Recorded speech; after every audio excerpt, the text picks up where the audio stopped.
So where are we? 210, right? So we have only 210 and 211 to cover. 210. Are there any restriction for the JV to conduct connected transaction with its shareholders? Yeah. Obviously, it's a related party transaction. Is there any special resolution or internal approval process required for such connected transaction? Yeah.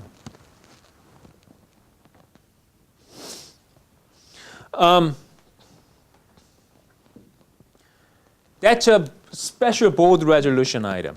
Special board resolution is required for a company to enter into a transaction with its majority major shareholder, defined as a 대주주. 대주주. What's a 대주주? What's a major shareholder definition?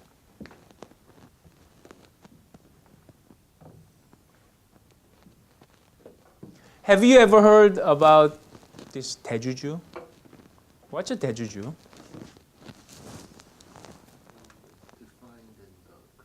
That's right. How much ownership do you need to have in order to be a 대주주, major shareholder?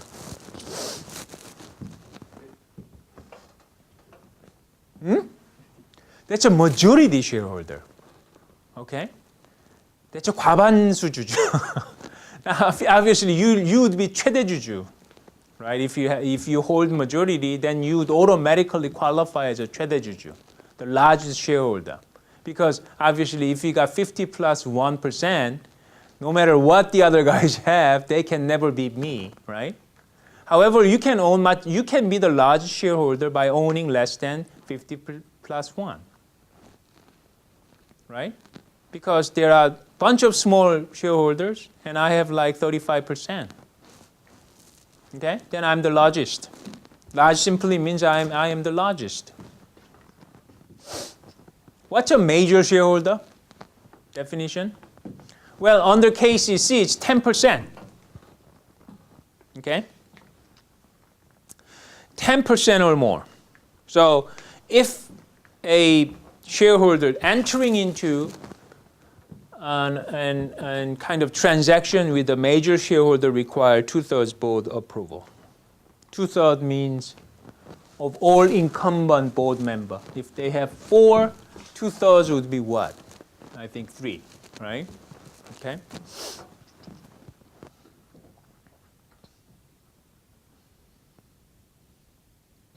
Okay. It's either you have 10% or you have even though you don't have 10%, think about it, okay? So major shareholder is somebody who can influence, at least got this much to be a influence, right? But let's say where everybody owns 1% and I got 9%, I may have such a power even though I don't own 10%, right? So there's always a loophole in giving a 10% or that rule, so they tend to use this de facto. Okay? Even if you do not have it, in actuality, right? 실질적으로, you have the power to influence influence on the major management decision. All right? Such as appointment, dismissal, director, or statutory auditor. If you got 10%, it is presumed that you could at least have enough shares to kind of influence that appointment, of a member, of a director. So even if you don't have 10%, still, if you have that kind of power, then you are a major shareholder. And therefore, entering into those things will require a special resolution of the board, 2/3.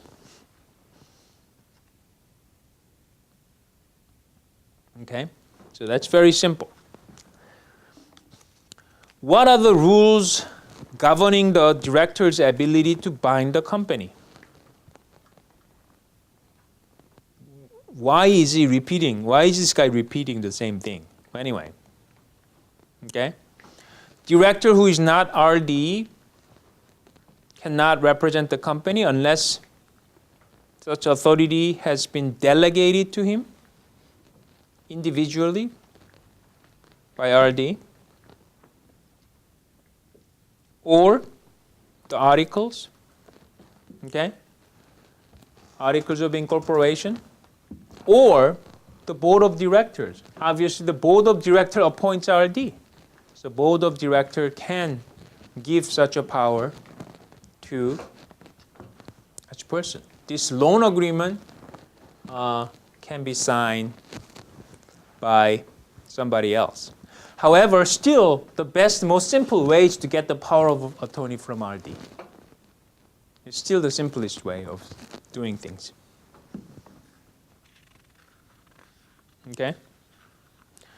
Do contracts require signature of at least 2 directors? No. If only in the case that there are 2 representative directors who are joint representative director, then requires the signature of all joint representative directors. There can be more than 1 representative director. You can have 2 or more, but they can represent the company severally, meaning each one of them can sign, or they can represent jointly, meaning they all have to sign. So obviously, one way of structuring this is to have the joint RD system, may or may not be efficient, right? To having a 2-head, and usually one guy runs, but the other guy usually follows along, but he has a veto right, basically. So if you cannot handle, one way of doing it is expand the board power and reduce the scope of what RD can do, right? Or minimize the level, okay, what RD can do. That's one way of reducing it. You can have joint RDs, okay? Well, the other way of doing it is increase the board. But if that is increased, then you need to have more frequent board meeting maybe. How do you handle that if there's 6 board members, try to get together every time? Maybe difficult, right?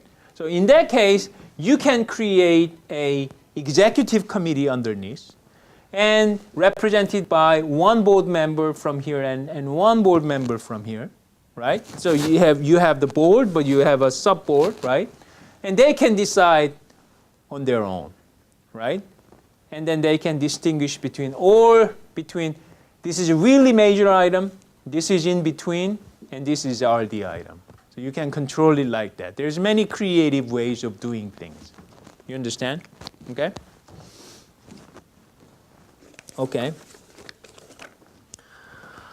Are there any ways to limit the powers of directors to bind the company in a way that is binding on third parties?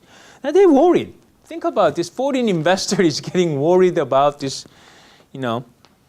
What can we do? Well, only RDs can have the power to represent. Okay? So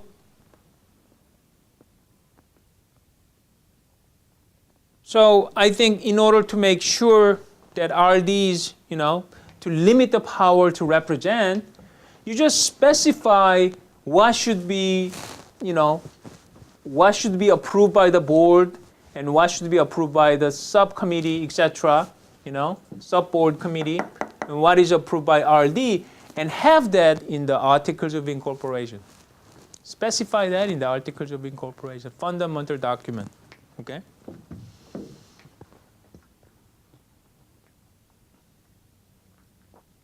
Okay, industrial regulations, we are not going to cover that because it's specific to certain type of businesses.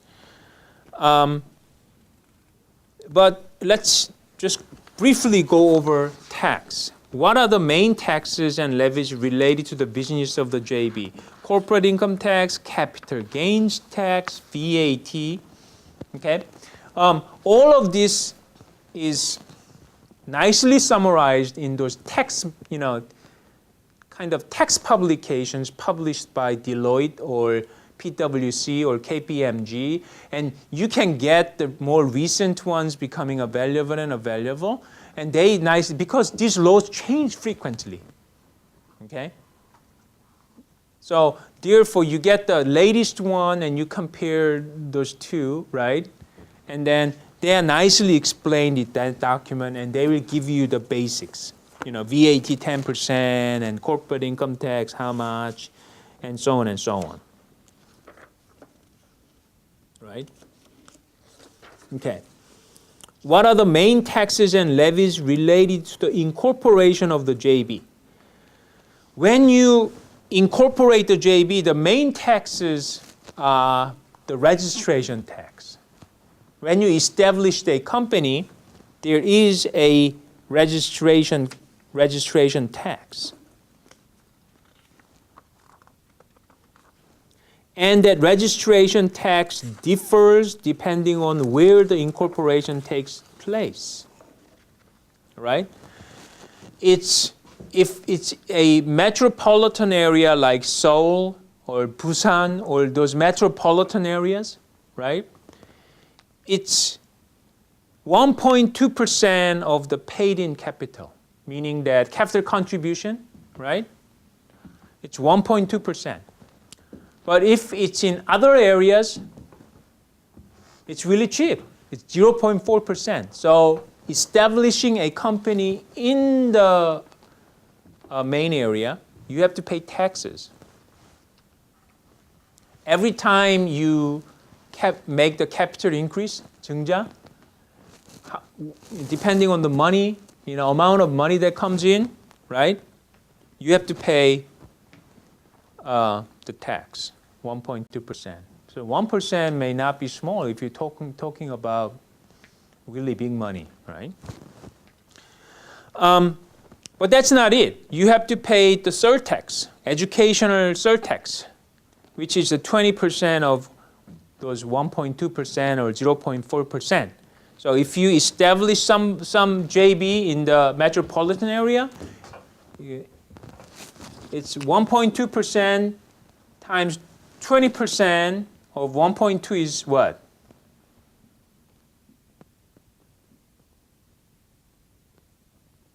Hmm? 2.4, is it?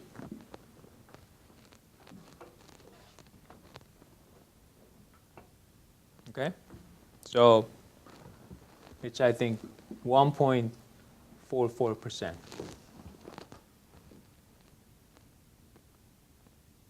Right? No?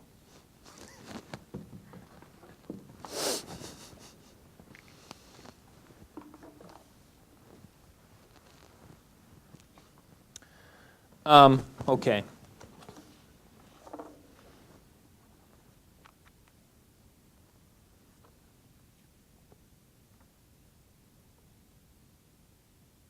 What about the transfer, of the business?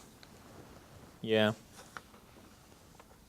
It depends. It depends on the asset. Something needs to be registered, and the registration there might need to be another tax and so on and so on. But anyway, you can get those tax memo published by those companies, and they explain it in general sense. So it's good.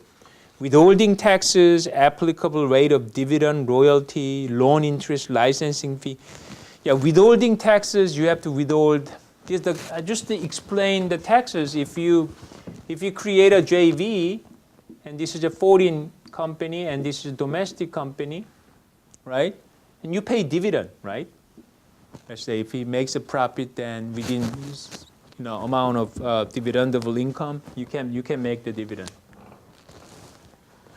To a domestic company, it just becomes an income, right? So they can pay the taxes out of that. But if you're talking about going to foreign company, how does he know? He doesn't pay the income tax, right? To Korea, so they withhold. They make this payor. I mean, this guy has to pay tax, right? because this Korea generated income.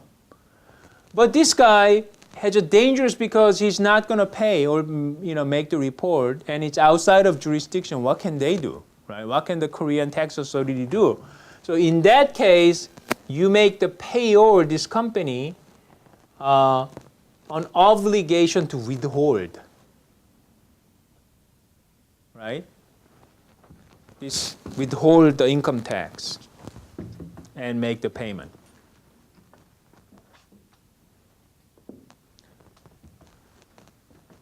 That's the basic concept. That's a withholding tax.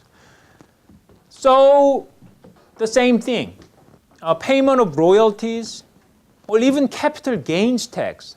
Capital gains means if I sell my shares for 10,000 Korean won, but later on the company become really profitable, I sold it at 1 million Korean won, right? So I am making a lot of profit out of this company.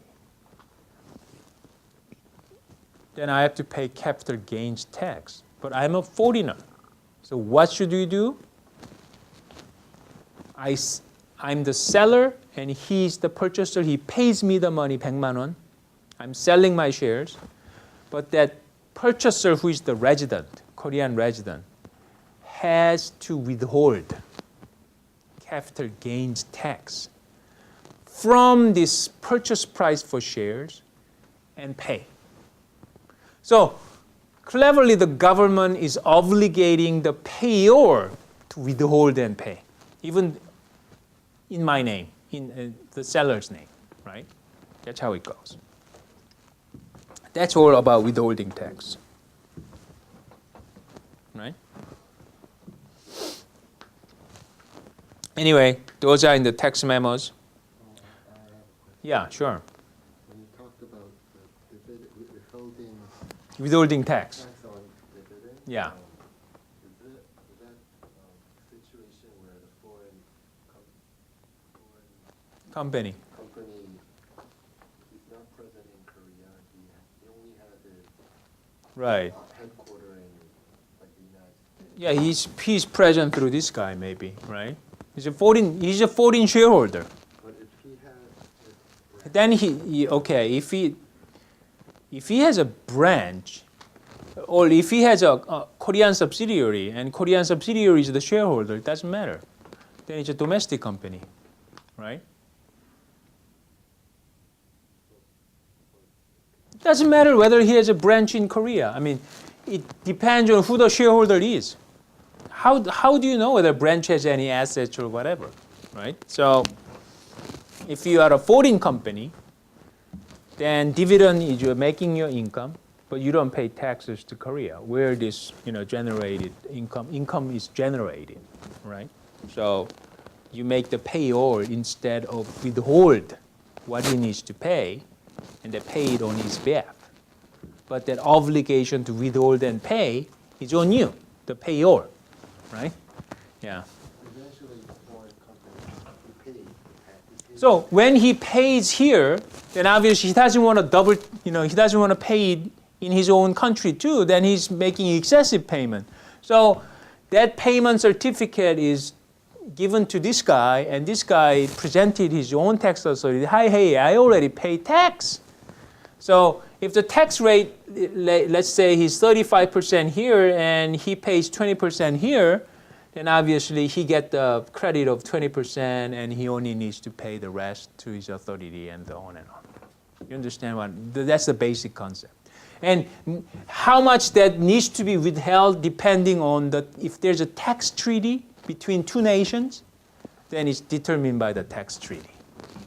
There's a tax treaty with the United States, there's a tax treaty with England, and it all say the royalty needs to be withheld, the interest rate needs to be withheld, how much, and so on and so on.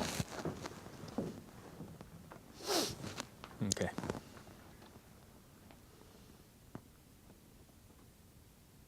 So 4.4, that's why they talk about double taxation treaties between Korea and UK, Hong Kong, or other European countries.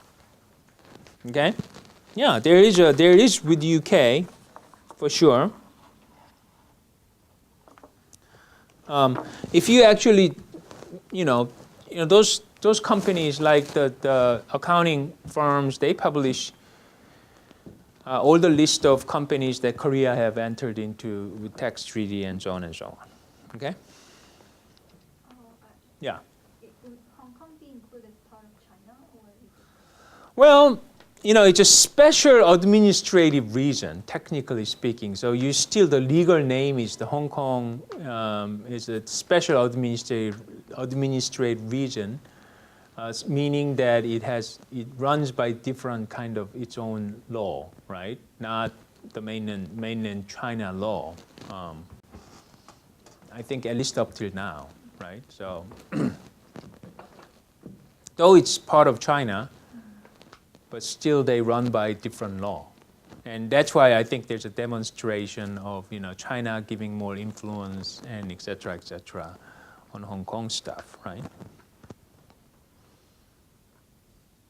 have a very basic question. Yeah. The dividend, is it income or? Dividend is an income for the one who receives dividend, is my income, right? Yeah.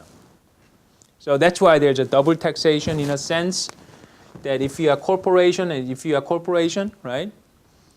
When this level you receive income, you have to pay corporate tax, right? After paying all the corporate tax, there is a retained earning left. Then it gives to the dividend, right? There's again, this guy becomes an income. He has to pay tax.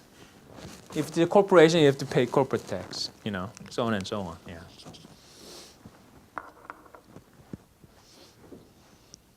If I'm individual, still it becomes my income.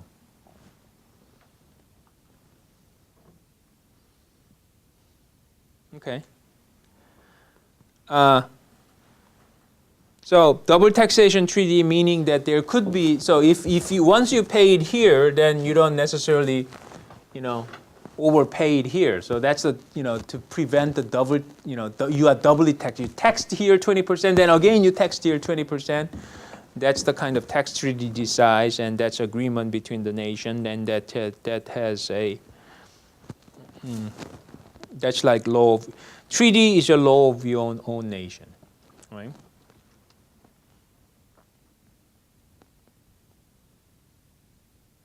Transfer pricing, forget it.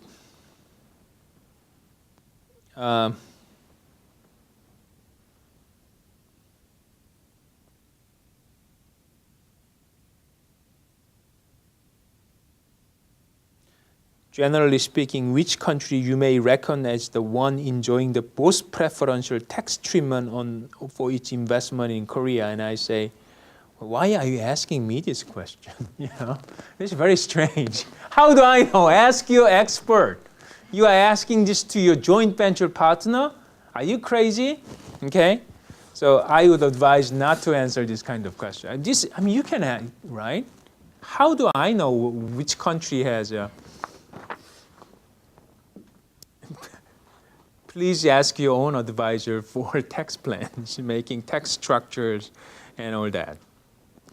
Is there a structure commonly adopted by foreign investors in Korea in light of choice of tax treaties?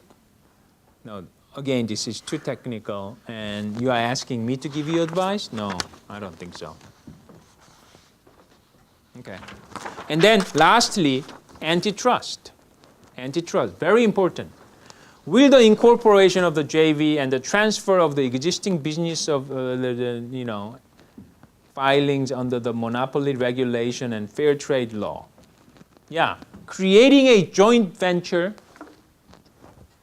if it, you know, if it satisfies the threshold for filing, yes, okay. It's one party is 200 billion won, and the other party is 20 billion. Okay?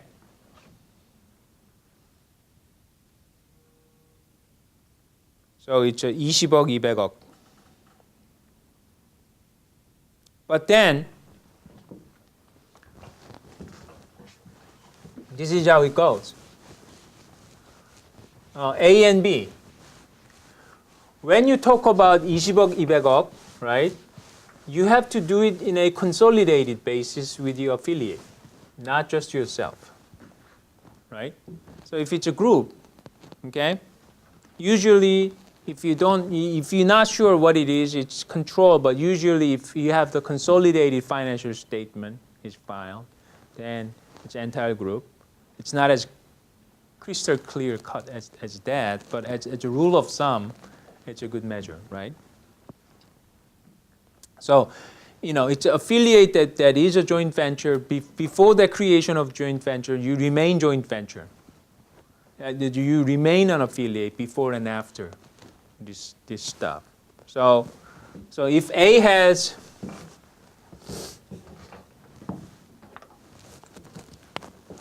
between A and B, you create joint venture.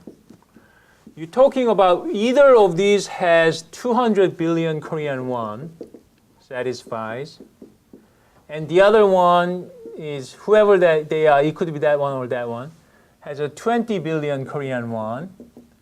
But this is determined on a consolidated basis. So you have to decide if it's a big company, the on consolidated basis, this is easily met. Okay? If that is met, all right, then it is required that you have to file. But if one of those guys has on a consolidated basis Korean won 2 trillion, 2조, right? So if that is satisfied, then it becomes a pre-merger filing, meaning that before you create this joint venture, when do you create? Actually, you contribute and you receive the shares. Before this happens, you have to get clearance from KFTC. You have to get clearance from KFTC. Right? That's a condition. That's a big condition in any type of, think about it. Here, it doesn't matter how small this company is. Okay? It really doesn't matter. I mean, you can have a paid-in capital of only like a 100 million won, 100만 won. Small company. It doesn't matter. We are not asking, this is not the threshold. The threshold is how big you are. Right? And if it is, then you have to file and you have to get clearance. What do you get clearance on? There's no issue of market concentration. There's no issue of market concentration. By these two guys creating a joint venture does not threaten the market, does not really monopolize, or there's more concentration in the market as a result. Okay? Okay. And then it usually takes 30 days for the clearance if there's no concentration issue, but they can always extend it if they feel more review for up to 90 additional days, and so on and so on. Then ask you for more document and all those wait period from the date of the asking document until you get it. Let's say it takes 10 days. Those 10 days do not count. So, well, that's how it goes. But it's very important. Not only it concerns just the Korea, because obviously Korea is the main where the joint venture is established, but you have to think about other regions that might trigger, even though, So that's why, this becomes the most important kind of regulation that needs to be automatically comes to your mind in any type of, and then who needs to file in 50-50? If it's a 60-40, then the one becomes the largest shareholder needs to file. But in 50-50, there are two large shareholders, joint control. So it needs to be filed by both of them. And usually KFTC accepts being filed under one name, both names, just one paper. However, it needs to be filed that way. Okay? Okay. So good enough. And next week, our final week, we will review the form of joint venture agreement. Thank you very much.